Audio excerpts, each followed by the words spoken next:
Hi, everyone. Welcome to another episode of Beyond Impact with Colin Egglesfield. I'm your host, Colin. And again, this is an opportunity for me to share with you some of the most amazing people that I have the privilege of meeting on my journeys throughout Hollywood and beyond. And I was at David Fagan's event, who is one of the premier PR people in Los Angeles. And I recently moved back here, and one of the reasons why I wanted to move back here was because the power of networking is incredibly important. And if we're wanting to do something in life, obviously, the more people that we have on our side, the more allies that we create, the more relationships that we have to be able to move in the direction that we want to, that are aligned with who we are and our deep core personal values.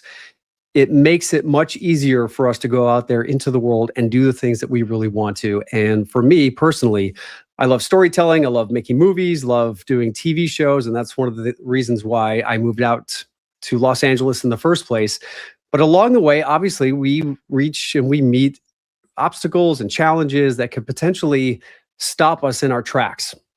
And one of the reasons why I started seeking out mentors and coaches is to enable me, give me the tools to be able to succeed and to accomplish and fulfill on the things that matter most to me. And as I started working with acting teachers and coaches, I learned the skill sets. And I think we can learn a lot of the tools and the strategies and the skills to get us to where we want to go. But then what I realized is that a big part of our success in life has to do with mindset, and then being connected to the why we want to do something. What is the purpose? What is the reason why we want to do this? And what I realized, that the idea of becoming an actor and doing TV shows and traveling all over the world was super exciting. And we may have an idea of the why we want to do something when we first start something. And for me, it was, I want to be on TV. I want to play a detective and a vampire and a fighter pilot with acting. And that's what was really appealing to me in the beginning. And as I started to pursue my journey of fulfilling on that and working all over the world and working with the likes of some amazing, talented actors and directors and producers, I started to recognize that I was doing a lot of this for myself. And I think it's important that we do things for ourselves to fulfill what matters most to us. But I got to a place in my life where I was ready to now step into this arena of making an impact on the people in my community and finding more of my purpose in terms of, why am I here? Why are we here in the first place? What kind of impact do we want to make in the world? Started thinking about legacy, and how do I want to leave this world a better place than how I found it coming into it.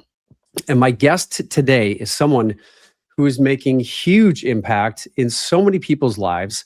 She is someone who's just a force of nature and someone who is incredibly inspiring, and she inspires me.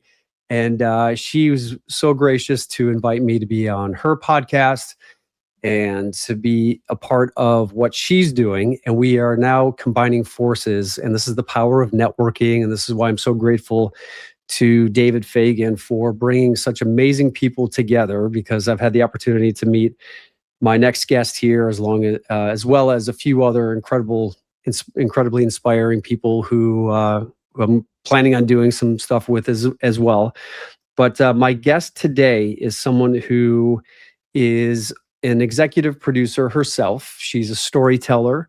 She is an author. She is making huge impact in so many different people's lives, not just from a entertainment perspective, but as you hear from her today, you'll really realize that she's got a huge heart. She really cares about people. She cares about people's success. She really is one of these genuine people that when you meet her and talk to her and listen to her, you feel like this is just someone who has your best interest at heart. She's like a caring sister or caring mom or caring aunt who really cares about you. And when she speaks, she really speaks from the heart.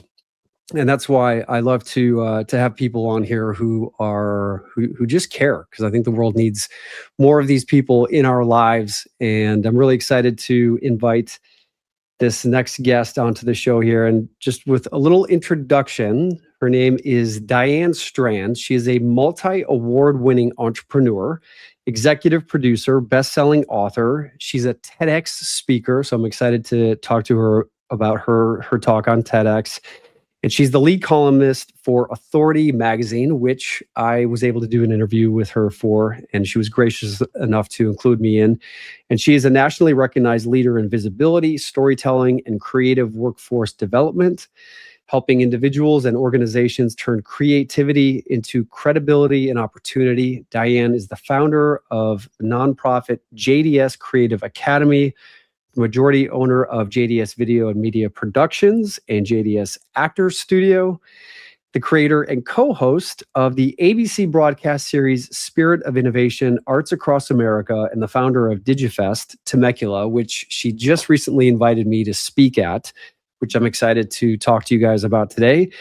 And an international digital arts, which is an international digital arts festival.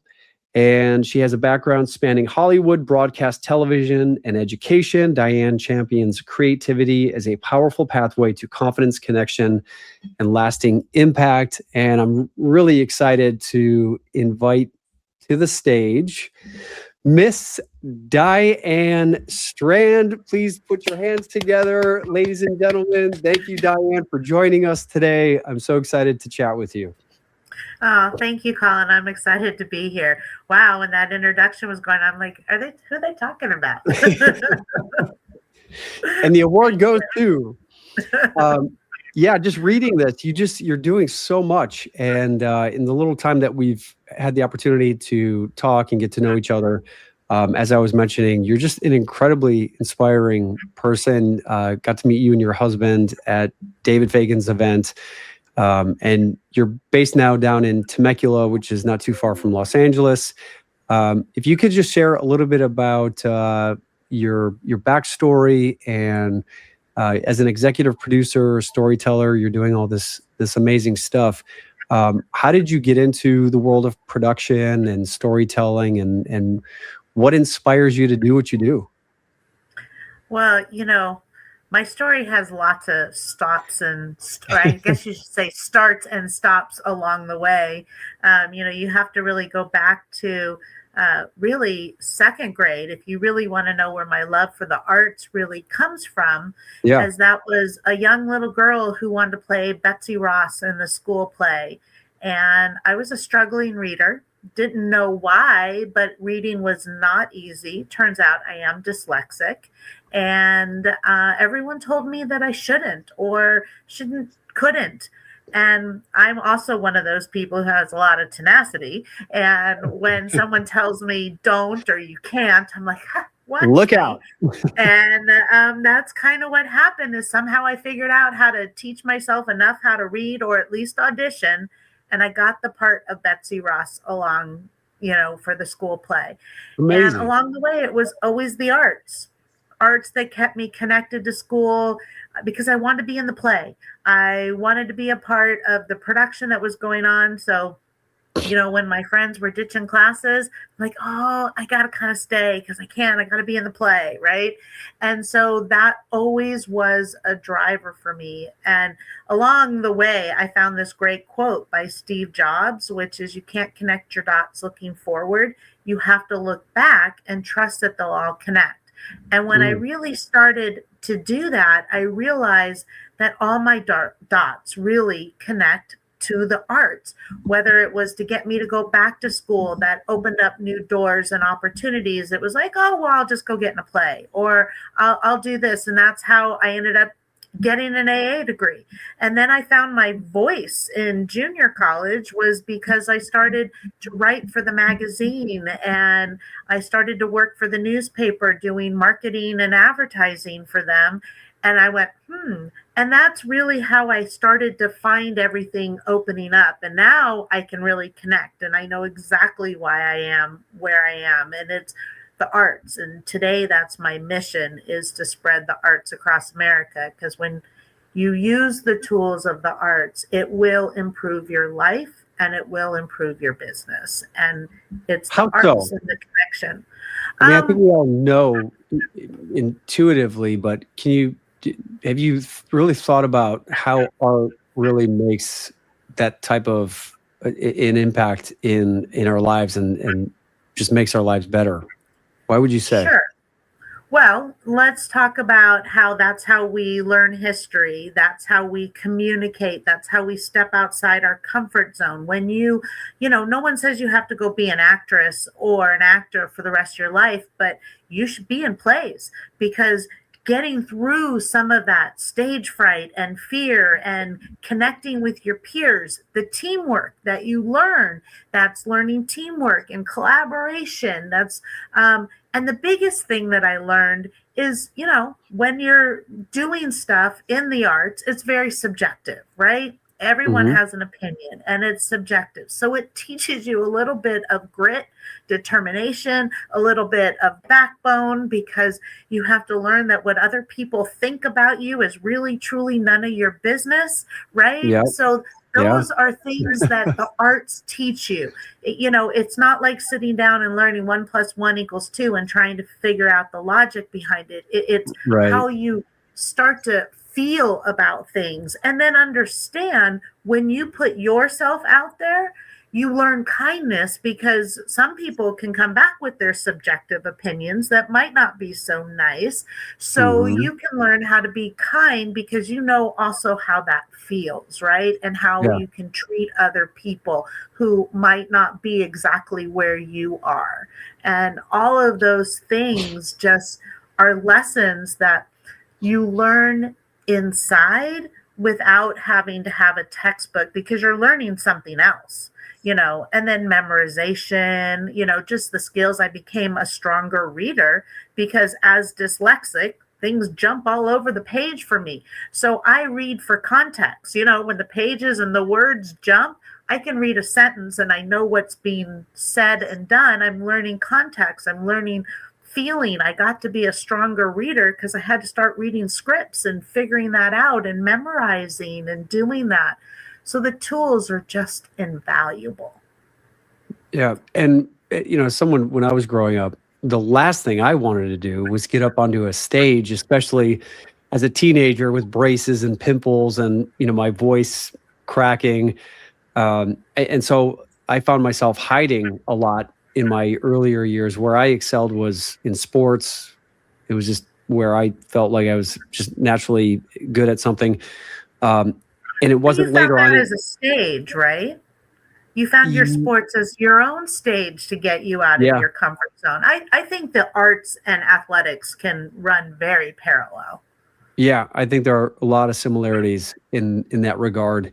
Um, where I'm going with this is that as I got older, I recognized that my voice and needing to be able to be confident speaking in front of groups of people is something that I knew I struggled with. And I knew that if I were able to get better at it, my life would improve in so many different ways, not just professionally, but personally, and being able to communicate more effectively and honestly and authentically in relationships.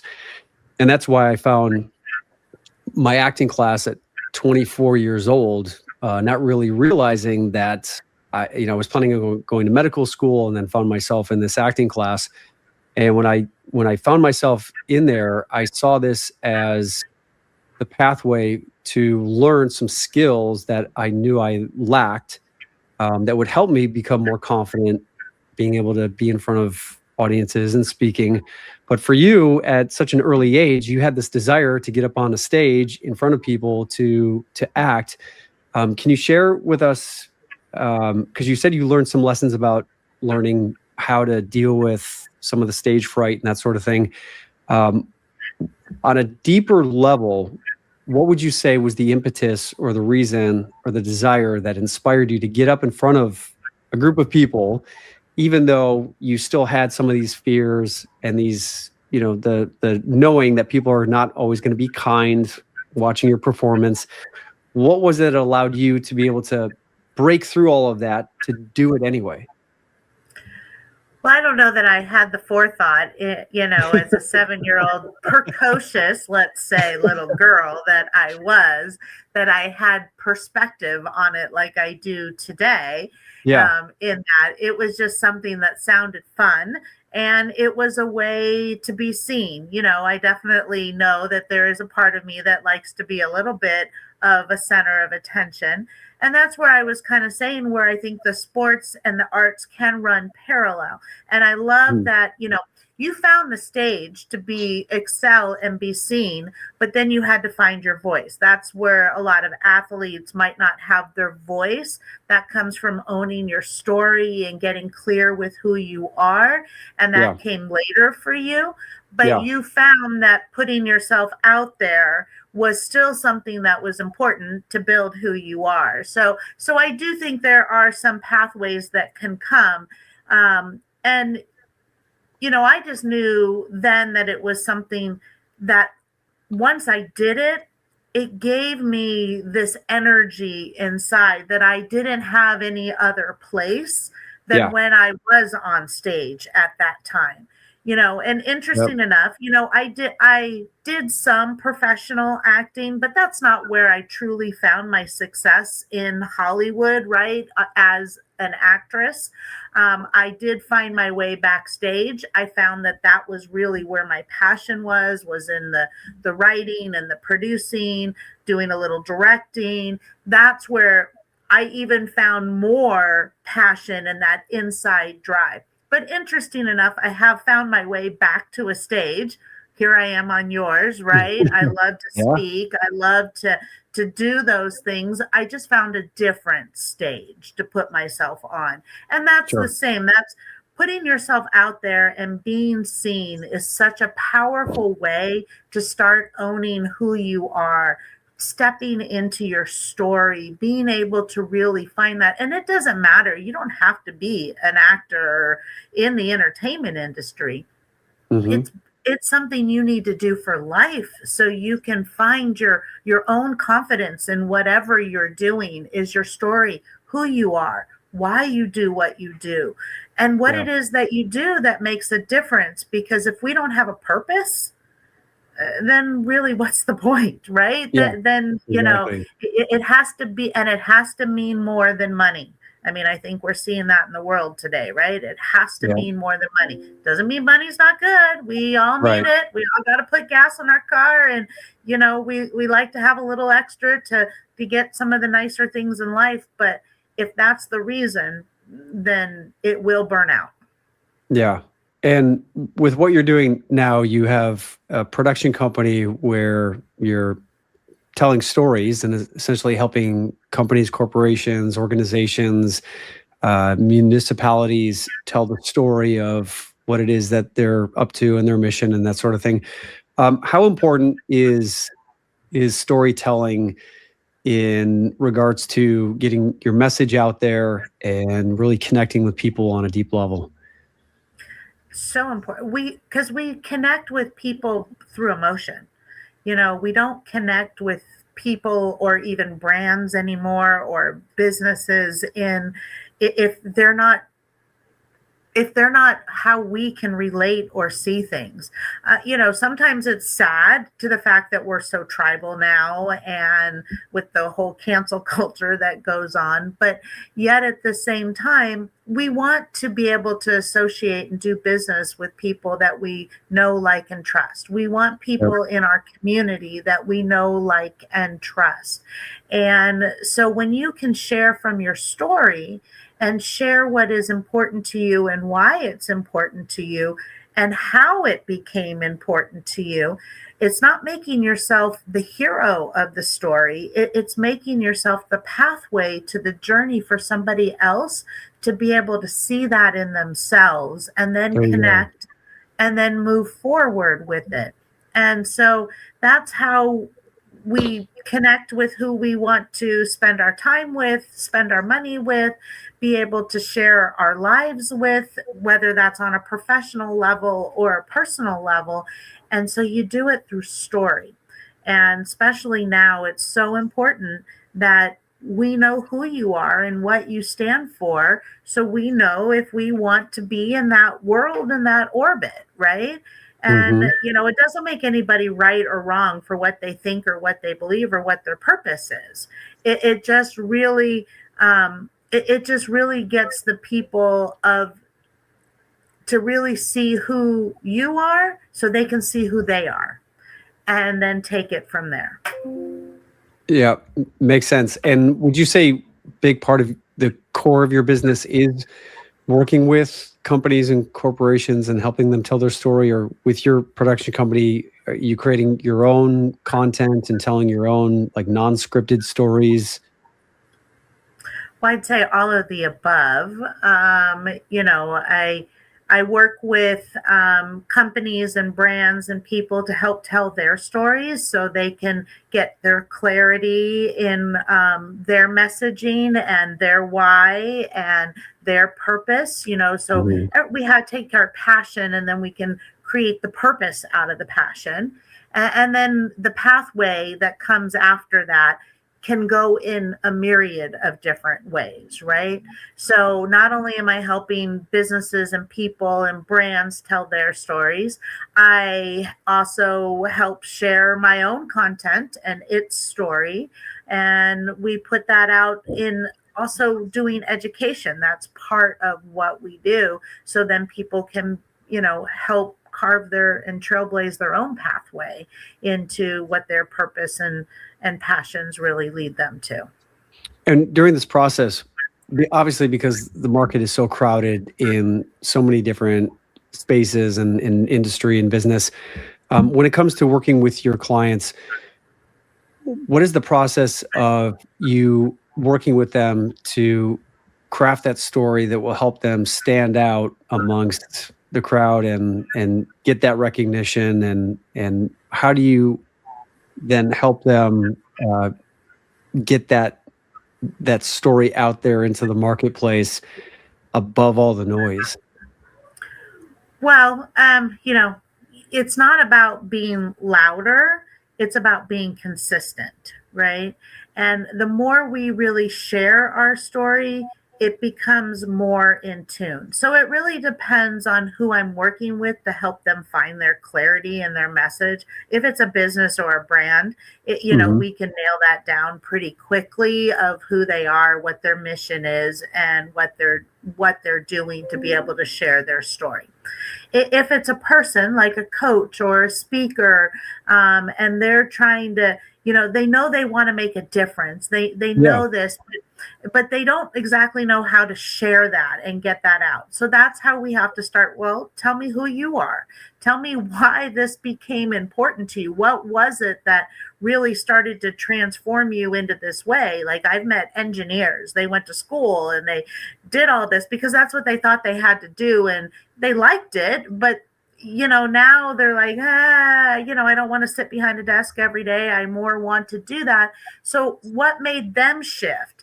That's what's going to help other people shift. So once they start to get in tune with that, well, why and how? And it's a lot of questions. It's a lot of, Hmm.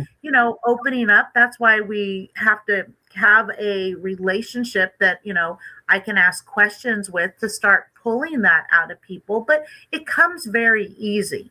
And I always tell people, if you're in the rawness of the moment, that Yeah. doesn't mean you have to open up a vein and share that with the world, right? We can talk Hmm. about things, and we can even talk about things, that, you know, doesn't necessarily share every finer detail, but it's sharing the emotion when we start talking about it. I mean, I've had painful situations in business that didn't go well, and then I had to reevaluate it and where is it? And I've always found that it's not always just their fault or my fault. There's something in the middle, and you have to have that reflection. And as we start to work together and find that messaging to come out, the clarity comes. And then there's tools like I always say, getting on podcasts. If you are a Hmm. speaker or a coach or a leader, it helps you define your messaging, find your story because you ask these questions that you're asking of me, and I get more clarity out of it. I get clearer each time I do this. And so Hmm. when I work with people, I say, start talking. Start sharing, start talking about who you are, why you do what you do, and why it matters, and you'll get clear.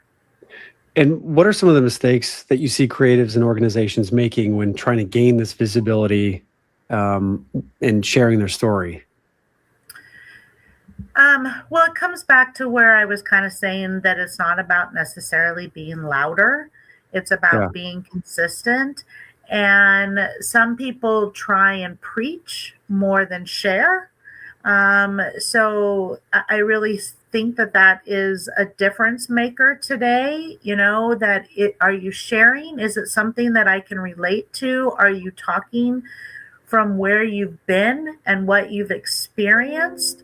Or are you just talking to just tell everyone what a great person? It goes back to that hero. You can't be the hero of your story, or the star of your story. You are the pathway for somebody else in your story. And when you can relate it that way, then it becomes much more meaningful to not only other people, but I think even to yourself, and why you're doing what you do. And it really doesn't matter whether you're a financial advisor, you're a celebrity, you're a director, you're the production assistant on, we all have our place. You can't compare where you are to where somebody else is. We have to see where we are and why we are. And when you define your own success, it doesn't matter what other people think.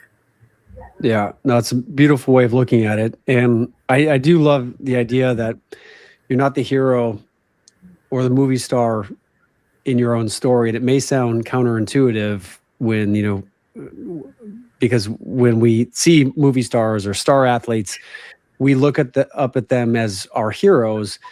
But I think the most successful actors, producers, directors that I've worked with, no matter how famous they were, I feel like the ones that were there that you could tell were really genuinely there to serve the story and help move that story along so that the viewer was the one who's the hero. And by watching this, it gives them the advice, the insight to be able to go on their hero's journey to overcome whatever challenges that they have in their life to be able to get to where they want to be. And I think that's one of the biggest transitions and recognitions that I started to recognize, that when I made it about me and pursuing my goal of being on these TV shows, once I got there, I was like, okay, this is cool, this is great, but on a deeper, more fulfilling level, I felt there was something missing and empty. And it wasn't until I started to be asked to speak at my acting teacher's acting class and starting to share my experiences and giving back to some of the acting students, you can really tell there's just this exchange, not just of information, but of energy and essentially you're giving a gift to someone else to help them on their path. And that to me has been the most fulfilling parts of my career. And that's why I do a lot of this stuff here. And obviously it's sure the reasons why you do a lot of what you do. And now that you've got your production company where you help companies and organizations get their message out there and to scale and grow their business, but you also have your acting studio, right? Where you coach and teach younger actors and performers to become more skilled with their performances and being able to be in front of audiences. Can you tell us a little bit about the JDS Actor Studio and why you guys decided to put this together? Sure. Well, JDS Actor Studio was kind of born out of a drama club in the schools. My husband, who's my partner in life and business, he was a professional actor in Hollywood and doing different film and television. And when we left Hollywood to really start our production company, there's kind of twofold behind it. I know he had the itch to get back and do acting, and there was that. But there was also the fact that there wasn't the arts in the schools that we know made us. and when our kids were in school. So maybe it was even a little selfish, right, at that time, because we wanted to make sure our kids had the arts in school that we had. And if the school wasn't going to do it, we would bring it. So we pitched a drama club and an after school program to the elementary school where our sons were at. And he said, if you get it passed through the school district, you can do it. So I put it together and got it through the school district, and we launched this little after school drama club that we thought maybe 10, 15 kids would show up to, and 55 kids showed Holy up. cow. And it was like, now what do we do? So we really had to like figure this out. And, Yeah.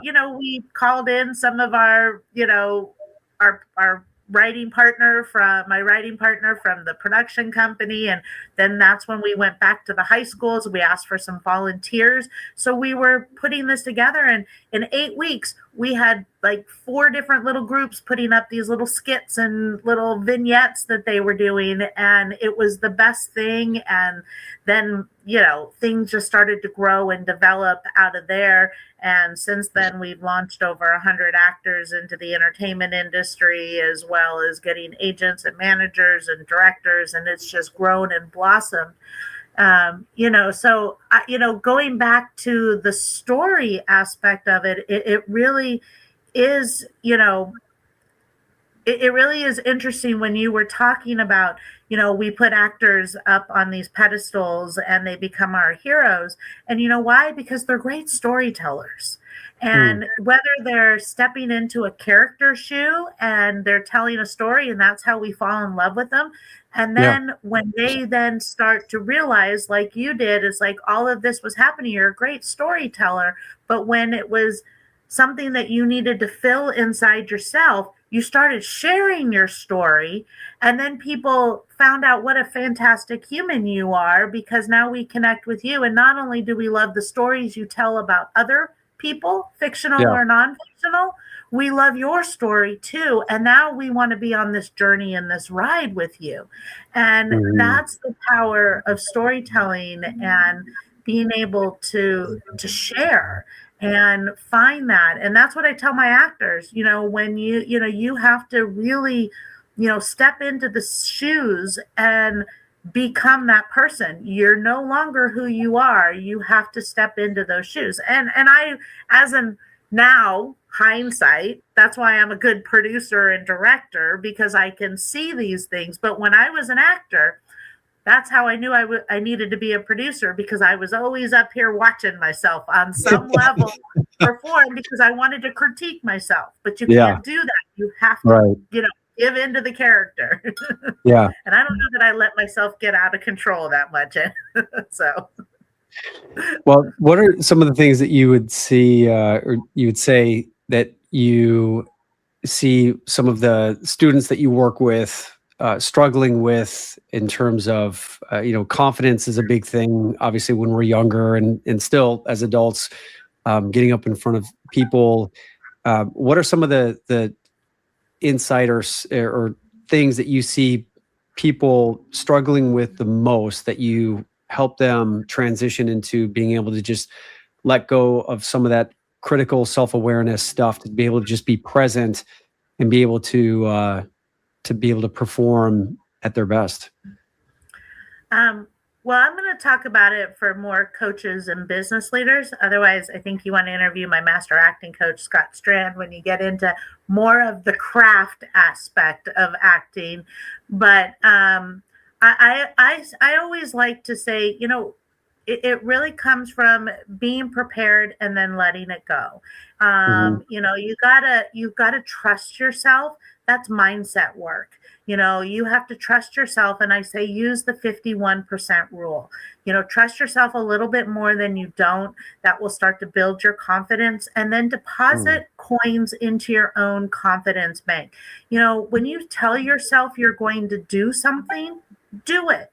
you will start to trust yourself, and then you can rely on that. Confidence can be a little portable, right? We need to do things we've never done before and take the confidence from things that we know we've done well and borrow it and move forward. And that trust goes from 51% in ourselves to 60% as we start doing what we say, we start excelling, we stay consistent. It's the tiny wins that lead to the big wins, and you have to keep stepping outside your comfort zone. As things get more comfortable, you got to stretch further.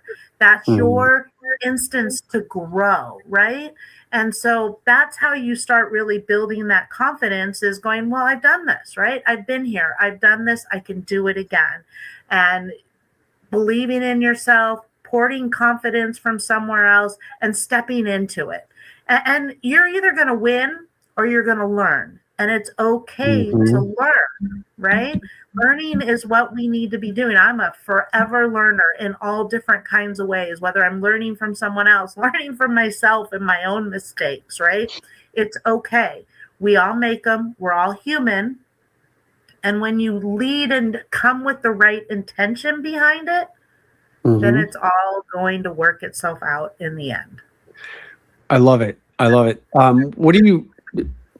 What advice would you give to someone who may be experiencing a bit of that imposter syndrome, feeling like they are, still they're on their journey, they're on their path. They know that there's more to learn, but they know that they need to put themselves out there, and maybe feeling a little doubtful about where they're at. Because the imposter syndrome, obviously, it's a big thing, and obviously that you hear the term "fake it till you make it." Is there any, from your personal experience, and even having done a TED talk, what advice would you give to someone who may be experiencing that imposter syndrome? Start before you're ready. You just have to do it. You just have to start. Yes. If you don't, you're just getting ready to get ready, and there is no perfect time. There is no master green light that's going to come on and say, "You're ready, go." Yeah. Because that is also going back to the mindset.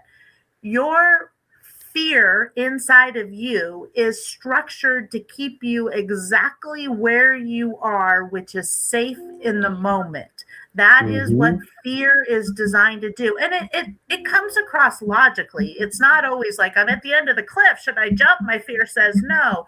That's not really what it is. It's, fear says, oh, you're not quite ready. That website, you have those changes. Remember, don't do that yet. And you're like, oh yeah, that makes sense. Or, or picking up the phone and making the call and the ask. That's sometimes the hardest thing. It's like, okay, I'm going to ask, are you going to do this? Or can you donate money? Can you, are you going to sign the contract so we can move forward with the deal? Or, stepping into the audition room when you're scared, and all of a sudden you're hearing you need better pictures in your head. Maybe I'm not ready yet. Just go for it. My website, I was showing someone my website yesterday, and I have a website person going, oh, this is a little out of date. But if I don't let that show, I just go and use right words to say, oh, I'm going to have to get that updated. This is what I wanted it to say, and just trust in yourself. Start before you're ready. Love it. Pack your own parachute. I love all those things. If you pack your parachute, when you jump, it's going to open because you packed it. Nobody's trying to sabotage you. The only person who sabotages you 99% of the time is yourself. Yep. So true. And can you tell us a little bit about your TED Talk? And I apologize, I haven't had a chance to watch it yet. But in terms of starting before you were ready, what was your reason for wanting to do this? And did you feel, what was your, for me, it's one of my major goals that I want to do, but I definitely have some fear and some anxiety around it. What advice would you give to someone like myself who's wanting to do it, who has an idea around it? What was your experience like, and how did you decide to make that decision to do it? Well, I knew it was something that I wanted to do. And so I listened to myself, which is just start applying. And that would be my advice to you is start applying. The process is not always easy to apply. So by the time you get accepted to do your TED Talk, you'll be readier. And then you're going to have more anxiety that's going to come up. But it really came to me because the minute I got my TED Talk, I'm like, oh my gosh, what am I going to talk about now? And I'm like, you just auditioned. You just told them what you were going to, but I could not get my head around it.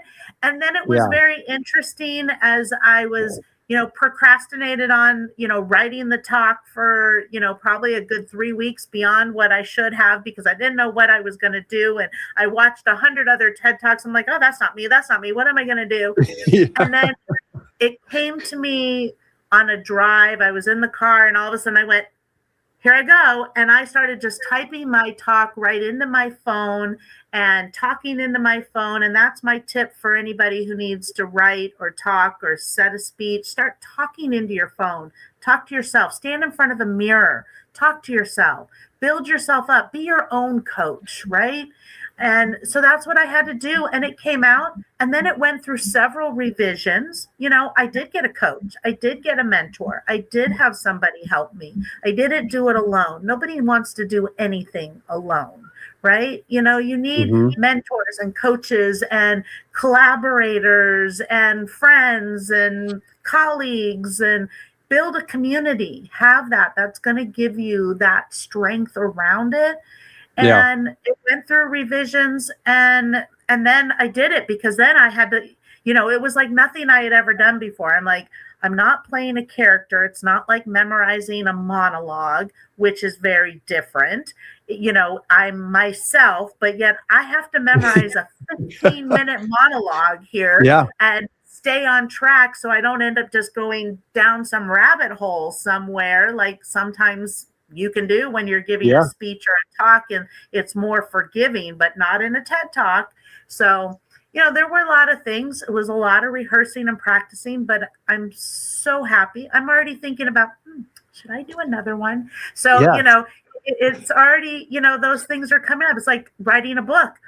I'm dyslexic. Who can write a book? What am I going to do? Da, da, da, da. And now I'm a best-selling author. I've been in anthologies. I'm writing a second book on my own. It's just, you do it and then you have to find what's next for you to keep pushing. And so I look forward to introducing you to the TEDx Temecula organizer, Colin. So we can get your goals moving along. That would be great. What's the title of your TED Talk? You're going to get me on this one. It's the journey of the arts, how it impacts life and business. I don't know that that's the exact title that TED gave it, but that's the title of the talk. And what was your experience when you were up there and afterwards? And obviously, when I work with my clients, a lot of it is the rehearsal and the preparation and just knowing it well enough to be able to go up there and then, like you said, let go. What was the experience like of delivering it, and how did you feel afterwards? I flew high for months afterwards, for sure. It was exciting, thrilling, and I went first. So out of when the live event, I went first that day out of the 8 speakers who spoke. So, although I was very grateful for that because then I got it done and I was over. But I don't think, the other side of it is it would have been great if the audience maybe was warmed up by a speaker or two to get in that TED frame of mind kind of thing. But I loved it. It was fantastic. And, it really took it, at this point, I'm coming up on almost 2 years ago that I did it. So it really has opened up so many doors for me. I am so grateful for the community in the TED world, for the people, for the impact that it's allowed me to make because of the doors that it's opened. So it's just been a phenomenal experience. I had a blast. It was a lot of fun, and I was pleased with it. Could I, I'll be honest, was it 100% perfect? No, I left one line out that I know I wish I had that line in there because it was a great little line and somehow I skipped right over it. But only I know that. And Only that's you the knew that. beauty. Yeah. That's Yeah. the beauty of what we do is, nobody knows what you're getting up there and saying. We tell our actors the same thing when they're about to go do their very first show ever. I mean, we just did Frozen Junior this last December. Yeah. And we had actors who had never done a play before. And then we have those that are professional. They're interacting with people who have agents and are showing up on Disney Channel. But Yeah. yet at the same time, they're doing their first show and how they feel and what they do. And we just tell them the audience doesn't know the lines. Even Exactly. Frozen, they may have seen the movie 100 times, but they do Right. not know the line. They do not know what you're going to say. You just go, you own it, you step into it. And that's the same thing. Own your story, own who you are, step into it and put it out there and let the rest just happen as it happens. Beautiful. And for speakers out there and people who give presentations, can you share with us maybe some of your preparatory techniques before you actually went out or go out on stage to give your keynotes? Do you feel the butterflies and the stage nerves and that sort of thing? And what do you do to move through that? Do you do breath work? What kind of stuff do you do to actually prepare to be able to walk out in those opening moments of connecting with your audience, which can really make the biggest difference with your talk? Well, I do a series of different things. The prep work starts weeks and months before you get there. And then the morning of, I always try and listen to music so I can clear my head. I get my heart racing, I get my body moving, and I do those kinds of things so I can get positive energy flowing. It's not necessary. I wish I could say I exercise more than I do. I need to exercise more. It's not about exercising. It's about getting my body moving, whether I'm just jumping around or doing things. I definitely believe in mirror work. I talk to myself in the mirror. I give myself some positive affirmation, as well as I'll say my talk in the shower. I say my talk in, if it was the TED Talk, I'm saying it. I don't do that much deep prep work for every keynote I may give or something like that, but this was obviously a very special moment. Yep. And then right before I walked on stage, I just kind of shook it out and cleared my mind. I knew it. I had to trust myself. That's what I told myself is, I trust you. I trust me. I can do this. Let's go. And then I just cleared, because if I started like running the talk through my head, I would have gotten off key. I would have messed myself up. I just tried to stay to myself. And then I just waited and I just went out there and I stood on the dot. And I got started. And the first couple of seconds, where, the butterflies are going. But once I started talking, it was fine. I mean, I can get nervous sitting in a board meeting with all my community and colleagues around me just to give my monthly annual report. I can feel, oh my God, I'm going to talk, and it's coming up. And then I talk, and by fourth or fifth word, I'm like, these are my friends. I'm just talking to them, and it goes away, but it's doing it anyway, right? It's doing it anyways. And that happens every day, right?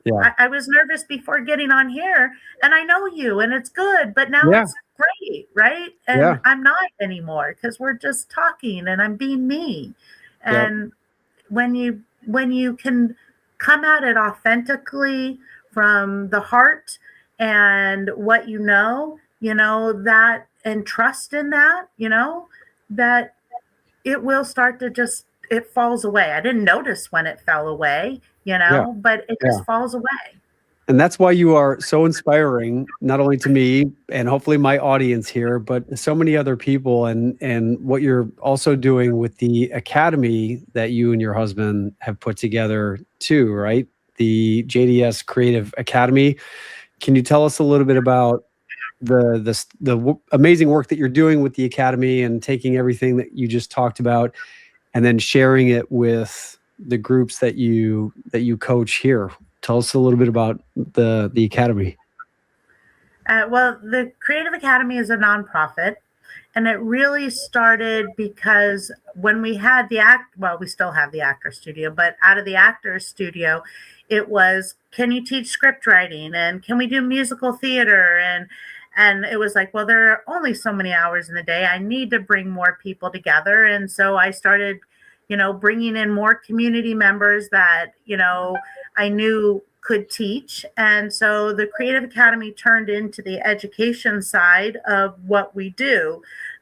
So it was visual performing and digital arts. And it grew from extracurricular classes that we still teach in filmmaking, backstage production, script writing, musical theater, acting, to then having a Title 17 day program, which is for adults with developmental disabilities to help them learn video production and put it into a professional job training program to teach so they can lead into some workforce development to find more autonomy and independence.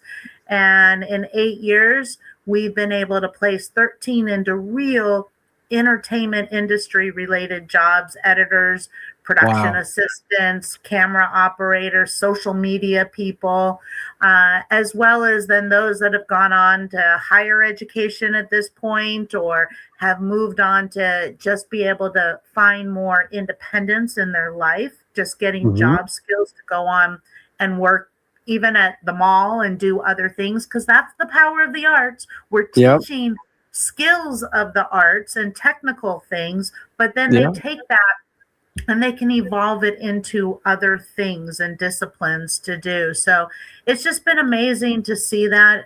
We're 11 years into that. And out of that, we have festivals like DigiFest that you're going to speak at, which is our signature event. It brings the Hollywood with the education and the impact, because it's for students, amateurs, and professionals to all come together to do some giving back as well as some learning, networking, partnership, valuable relationships, and the glitz and glamour of Hollywood, which is fun.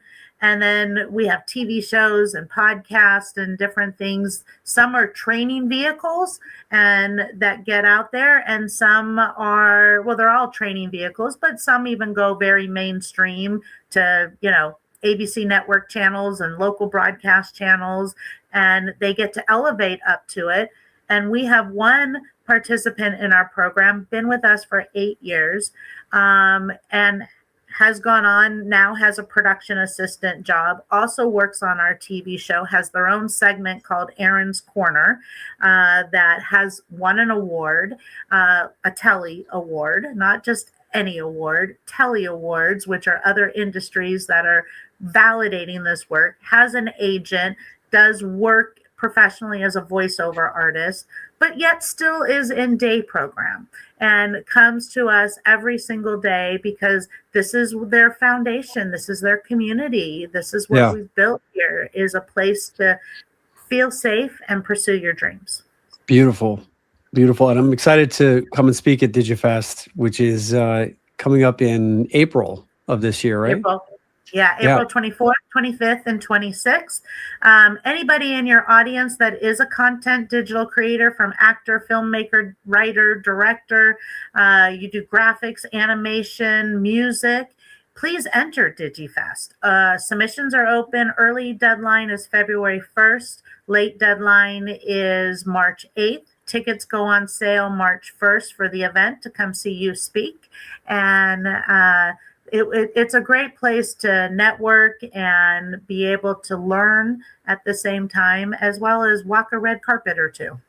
Beautiful. Beautiful. And in terms of any of my audience who wants to submit, specifically, what type of content are they submitting? And it's a competition where they're going to be awarded prizes for the different categories? Correct.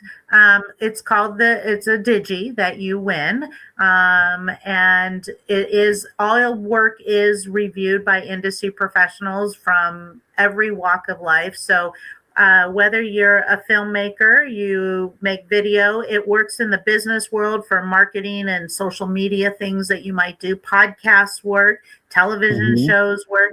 It's a 30-minute or less format. So you Yeah. have to, it is a short form format. Animation, stop motion, and then you get to you pick the category. You can go in a student category, you can go in an amateur category, you can go in a Hmm. professional category, and then it breaks down from there: film, video, podcast, music video, books on tape, anything that really is in the digital world. I have actors who enter their demo reels. I Mm. have script writers who enter their scripts that are 30 minutes or less, because you're typing it, it's going Yeah. into a computer, it's Yeah. digital. So anything that's really created in the content creation world, whether it's breaking it down to the music, you create a music video, you tell us how you want it to be seen and judged, and then it displays. We do screenings. So the film and the videos and the top of the best get screened during the festival. And then we have a digital like exhibit hall that everybody comes through, and you can watch all the videos that are entered and listen to the music and the podcast, and everything is there. That's why I love you, Diane. You're just creating all these amazing opportunities for people who may not, know that they have an interest in doing something like this, but like me, coming from a small little town outside of Chicago, I just didn't have any idea or know-how or connection to Hollywood until I started meeting an acting teacher in New York and talking to other actors.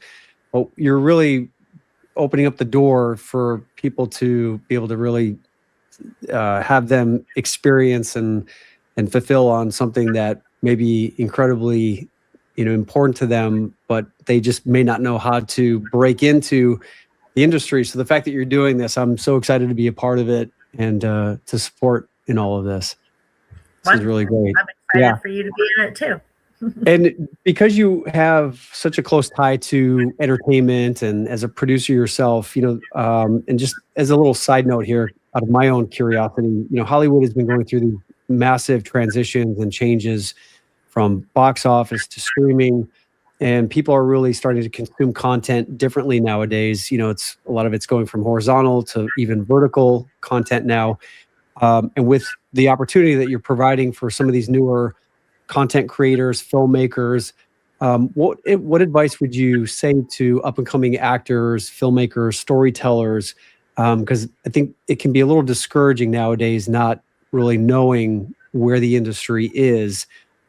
Is there a through line or a consistent message that you could impart upon us from your perspective that could help give us some insight or advice on continuing to go? Because obviously storytelling is important. It's been since the dawn of time, and it will continue to move forward. What is some of the advice that you maybe give some of these younger filmmakers, content creators, actors that you currently work with? Well, I'm going to go back to consistency. You have to be consistent. You have to think like it. We were talking, I think, yesterday, and you asked me what my title was. And I said, well, I've got like 15 of them or something. Mm-hmm. But it really sums down to, I call myself the creativepreneur.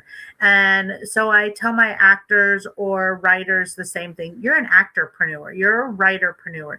You have to put the business aspect to it. And what is business about? It's about relationships and building that. So you have to find a way to get in a community, and you have to build that. And then there are pathways that will open from that. If you're an actor, you should be in acting classes. That's how you are with other people. That's how you learn about what's going on. You need to show up. If you're an actor, got to show up to the other people's red carpets and the events so you can meet the right people and build relationships. Mm-hmm. Like we did, how we met. Exactly. Yeah. That's how we met, is you got to show up at these places, and you have to then step outside your comfort zone one more time, because it wasn't, to me, when I met you at Top Talent, you were a celebrity, you were a star. I looked you up. I knew what you had done. It wasn't easy the very first time walking up to you and going, "Hi, Colin, I'm Diane. I'd love to talk to you. I'd love to interview you. I would like to," that was not easy. I mean, those are things that I just had to say, you can do this. It's not, and turn it around. It's like, I'm sure there was interpretation to even come up and talk to me, because we all have these things that it you means had your nothing. booth, you had your studio, you had your camera. I was like, oh, who's this woman? She's a big deal. What is she doing? But I was very nervous to come up and talk to you. So that's what goes on, Yeah, exactly. inside of here. Yeah. and we have to get past that to just go out there and do it. So you got to be in the right communities. You got to show up as who you are. You have to build relationships. You've got to thicken up your skin if you're going to be in this industry. There will be a lot of no's, and it's not a no because of who you are. It's just, it could be a no for a myriad of reasons. That's what I tell my actors. It's like, you can go on 100 auditions, 10 callbacks for one job, right? That's really how it breaks down. So you hopefully your odds start getting better than that, but that's how it starts. That's where you have to start and understand that your job as an actor is to go on auditions. That's you picking up your lunch pile and going and doing your job. You're going to auditions. When you start booking, you're moving into your career. And then how are you going to do that? And you could go in and land a really great job and do it. But if you don't do anything with it afterwards, you're one and done. Yeah. Right? So you have to continue to leverage that. You have to put business behind that. You have to be more. You can love the performing aspect or put really good team members around you. Something has to be able to do that. You have to have it. You have to be this well-rounded individual. I've had many of actors who have come to me and they've just been like, I only want to do film and I want to do the serious stuff and I want to get there. And I'm like, well, you're going to start in commercials.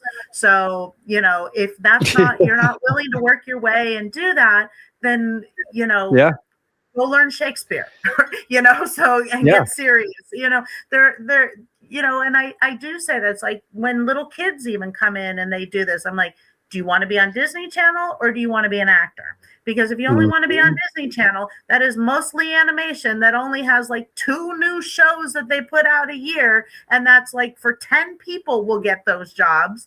Yeah. It's going to be really hard, so that you have to have some levity and reality to the whole thing. And that's where I call it the dream. You want your dream to become a reality. A dream needs direction, realization, evaluation, action for momentum for that dream to turn into a reality. Otherwise, you're sleeping in your dreams. I love it. Beautiful. I'm going to have to rewatch this and write all that stuff down, but I love it. And I love what you say about that comes out later this year. Okay, amazing. And it's funny you say that because my first acting job ever was a Folgers coffee commercial where a guy walks onto the subway and we have to all smell the coffee and then we all start dancing. It was like the stupidest thing ever, but it was like, hey, I'm on set and like there's the cameras and there's like, this is so cool. And then the commercial that I booked right before I booked All My Children, it's the last commercial I ever did, was a Swiffer commercial. And it was like, I'm out there, I'm like, okay, what am I doing? Like, this is like Swiffer. And then boom, it led to All My Children. And then, it's just, these are the stepping stones that you go to be able to like, just learn like what it's like to be on set. And like you said, you either win or you learn. And I kept learning from every experience I had that just kept building on top of each other and then it compounds, which is great. Mm-hmm. You can win and learn at the same time too. Yeah. No, I love it. Well, Diane, I really appreciate your time and your insights and your advice. I'm really looking forward to speaking at DigiFest. But before we go, just would love for you to share with us, what is the big legacy impact? You're already doing it, but if I could just hear you vocalize it, what is the big legacy impact that you are inspired to make in the world? That the arts impact life and business. And my mission is to move the arts across America. That's the catchy title, but it's move it across the globe. I plan to, bring the arts into all the little places of the world because it will change lives. I truly believe it. It will change lives, and it does change lives. It's not only my life. I see it change other people's lives. I see the impact that it has. And so on some level, tap into your own creative self and things will change for you. Beautiful. And as you are, Diane, thank you so much again for being here. Thanks for sharing just your beautiful spirit. And I look forward to seeing you in April. And everyone out there, submit for DigiFest. I would love to see your content and allow us to be able to support you and making your dreams happen in entertainment as well. So yes. Thanks, Diane. I'll talk to you soon. Thank you. Okay. All right. Everyone, isn't this amazing? Like, this is why I love to do this, because we get to just have amazing conversations with people who are doing such great things. And I could listen to Diane all day long. I love what she talked about when it comes to just confidence with what we're doing. I love the 51% rule in terms of just have 51% more confidence than not, just to get started. And then as you start to do this and do things that you haven't done before, you'll start to build up the trust that needs to be there in order for you to be able to take those bigger steps and leaps in life. And obviously, as we talked about, winning and learning, and I love what she talked about, start before you are ready. Honestly, that is probably the best advice that anyone could give to anyone in terms of doing anything to get out of our comfort zone, because if we wait until we are ready, we will wait until never, because that's just our default pattern is waiting and wanting to be comfortable before we start to do something. But then we're never going to be comfortable until we start doing something that is uncomfortable, until we learn about it, experience it, and then, as we talked about, and learning from the experience, and then you start to eventually build that confidence and that comfortability. And then, of course, it's all about challenging ourselves to move into that next space. And what I liked about what she talked about in terms of being your own coach and talking to yourself, and as simple as it may sound, it really makes the biggest difference in the world when you can communicate.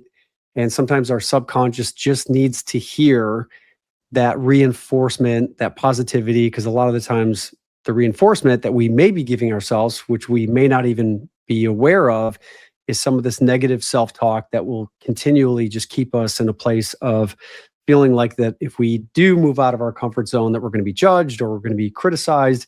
And that's all just noise. So I hope that the biggest takeaway that you got from this was that it's all about just focusing on what inspires you, taking action despite feeling a little uncomfortable, believing in yourself, and having that 51% confidence, and just reminding yourself about what is your dream. And again, I'm gonna have to rewatch the episode here to find out what the acronym actually stood for. But when she said it, it sounded amazing.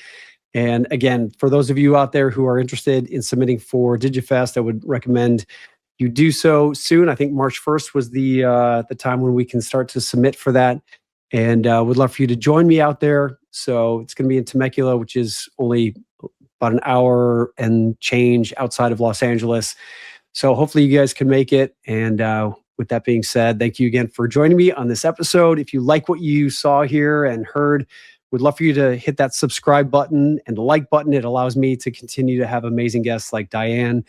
And for those of you who are looking to create some momentum in your life, again, I have my Inspire course. That is my 6-week boot camp. It's all about rewriting the life story of your life. And with my life script method, it's identifying what your act 1 is, where you are at, what your act 3 is, where you want to be in 6 months, a year's time, 5 years' time, 20 years' time, and then identifying what is your act 2 challenge or opportunity. Much like your favorite TV shows or movies, there's an obstacle or a challenge that your hero moves through and has to face in order to elevate to become the person or the self-identity that allows their third act to happen. But what do? A lot of the times we avoid that second act challenge or obstacle because we just are afraid of it. We're afraid of failing or afraid of looking stupid. But this is your opportunity, guys, because we only have one chance at this lifetime. And as a 3-time cancer survivor and someone who's lived through a ton of stuff, and I know we all have our experiences, I would encourage you to get real connected to what is the urgency and what's important in life. And again, it's not just about us, it's about what impact that we can make in the world and really truly tapping into how we can make a difference in someone else's life. I'm telling you, that is the key. That is the best thing that I think we could take away from this episode. And as Diane shared with you today, all the amazing things that she and her husband are doing is true evidence that this is the key for happiness and fulfillment in life. So that being said, have an amazing rest of your day, and I will see you guys all next time. Take care.